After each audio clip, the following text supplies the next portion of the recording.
This story right here reminds me of a year ago when I graduated my first class. I served as their grade level principal. I was with them when they were freshmen, right at the beginning of COVID, and I helped them.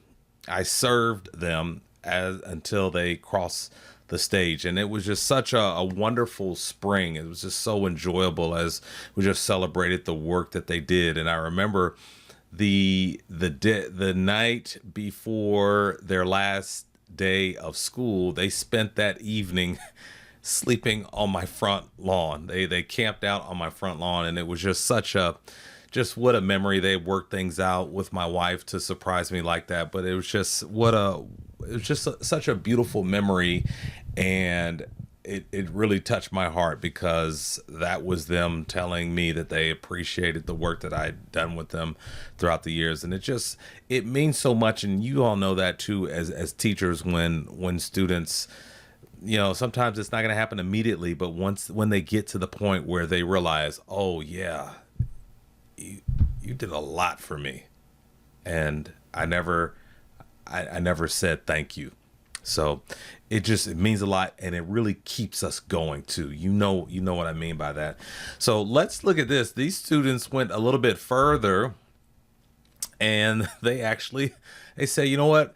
And they did this for a teacher, and they say, you know what? We appreciate you so much. We want to cook you breakfast. Let's check this out. This is in Australia, by the way. Here we go.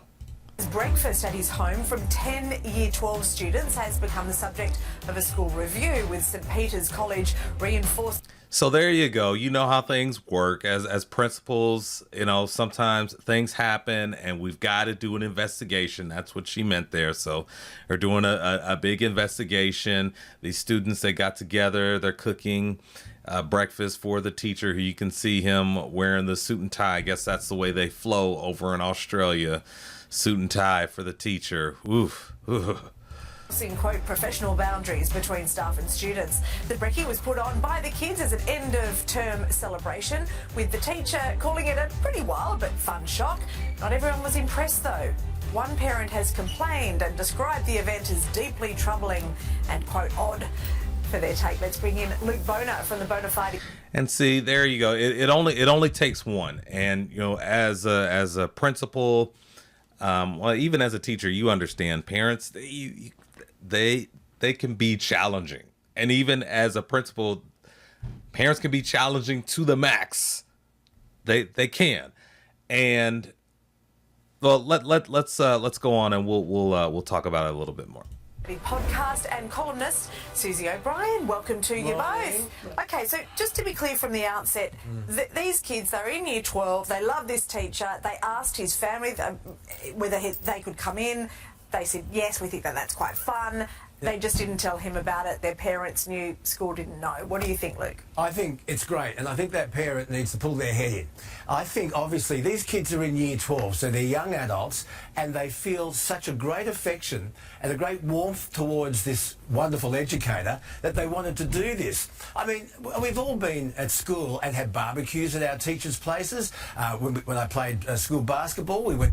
Okay, I don't remember having barbecues with my teachers, but just the spirit of what he's saying is, these kids they're older. They cleared it with the family of the teacher, and their parents knew about it. Of course, no affiliation with the school, so the school is clear. But given the fact that this teacher does work for the school, now we've got this investigation, and we're just kind of tainting what seems like it was just a nice celebration, and there were no incidents. Went to our teacher's place for a celebratory barbecue one Sunday afternoon. This is not Year 7 kids making him breakfast in bed. This is Year 12 students saying thank you for educating us, and we care about you. And I think it's absolutely wonderful, and it's proof to me that some parents don't have enough to complain about. Yeah. I love that line right there. Some parents don't have enough to complain about. And definitely I felt that way at times, when, sitting at the table with other administrators and we're coming up with cool ideas, things for the students. And, and we have to think of that other way, like what could possibly go wrong? What could possibly this parent that we're all thinking about, what could they complain about? Let's make sure we're doing this the right way. So that's unfortunately the way it is. And now we're going to hear from the other side, the wet blanket side. But it's important because I always say, as teachers, we also need to protect ourselves and make sure that we have solid boundaries. So that is true as well. Look, it turns out there's one parent who's complained their child wasn't involved. Oh, was that the problem? So I don't know whether that played into it or not, Susie. The thing that I find annoying about this, Susie, I don't know where you stand on this, is that then the schools come down all hard on it and said we've got to do a review and so on, to kind of put a taint on something which was just a beautiful morning. Look, but I do understand. I mean, times have changed. This is just simply not acceptable these days. Even though the teacher didn't do anything wrong, clearly it's absolutely against child safe standards. Because, you know, when we were at school, I had friends who moved in with one of their teachers because it was better than studying at home. We used to go and do drama classes at our drama teacher's house. We used to get lifts from the sporting teachers. But the problem is too many teachers took advantage of those informal situations. And you know what? That's hit the nail on the head. You know, you can't do that. I actually do remember getting a ride home from a coach when I was in, I think this was in middle school. And you just, you know, now we have these rules in place for our safety as teachers, as educators, administrators. These rules are in place to protect us. And this person is right.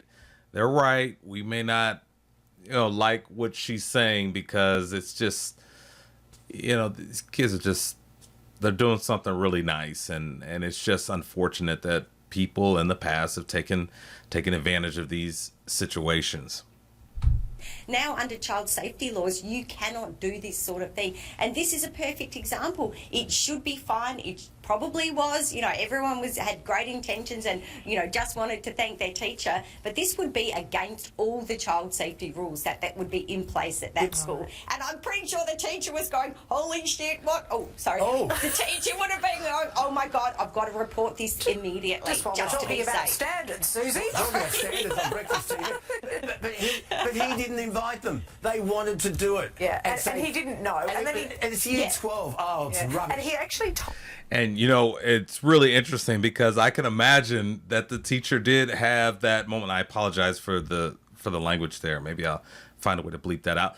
But, yeah, I can imagine that teacher, because we are, as teachers, we are cognizant of that. We've got to maintain proper boundaries. And when you see your worlds collide like that, you come down the stairs in the morning, you see your students in your house, you're like, what is happening? This doesn't make sense to me. So yes, she's right. You gotta consider that. But I just think, for at the very least, for that moment, and I'm hoping that the investigation comes back and they say, okay, hey, we're gonna find a way to prevent this from happening in the future. Whatever, give some lip service to it. But at the very least, for a moment in time, these students and this teacher, they had a wonderful celebration. These students said thank you. It was a beautiful moment and they enjoyed it. And so that's just something that you just can't take away from them, regardless of the fact that we're doing an investigation and now it's made the news.